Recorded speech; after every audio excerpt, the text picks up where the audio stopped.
ધ્રુવીબેન આવ્યા હતા, વસ્તુ સિલેક્ટ કરતા હતા, તો બીજા એક બેનને મેં ચિઠ્ઠી ઉપાડવા આપીને તો એ બેને વેન કર્યું છે બા પાસે કે ભાઈ મારે ચિઠ્ઠી ઉપાડવાની છે, તો કંઈક 1500 રૂપિયાનું કંઈક બિલ થતું હતું અને એને પાછું બધું એડ કરાવીને 2000 કમ્પ્લીટ કર્યા છે. તો ધ્રુવીબેન હવે તમે બતાવો કઈ કઈ વસ્તુ તમે ખરીદી છે ત્યાં સુધી ચિઠ્ઠી લેતો.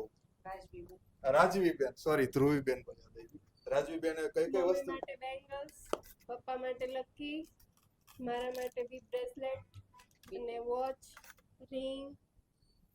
આટલી વસ્તુ પેલા એને વોચ નહોતી લીધી અને લકી નહોતી લીધી, 3 વસ્તુ પેલા એને લીધી હતી.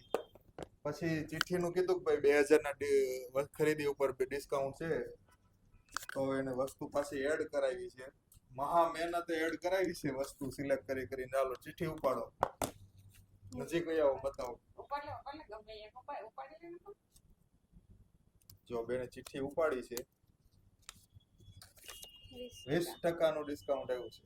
કેટલા ટકા? આ 20% નું ડિસ્કાઉન્ટ છે ને, તો 20% નું ડિસ્કાઉન્ટ તમને આપી દેવાનું છે. કહી દો બધાને કે ડિસ્કાઉન્ટ કે છે આપી છે કે નહીં. ડિસ્કાઉન્ટ આપે છે, જરૂર બધા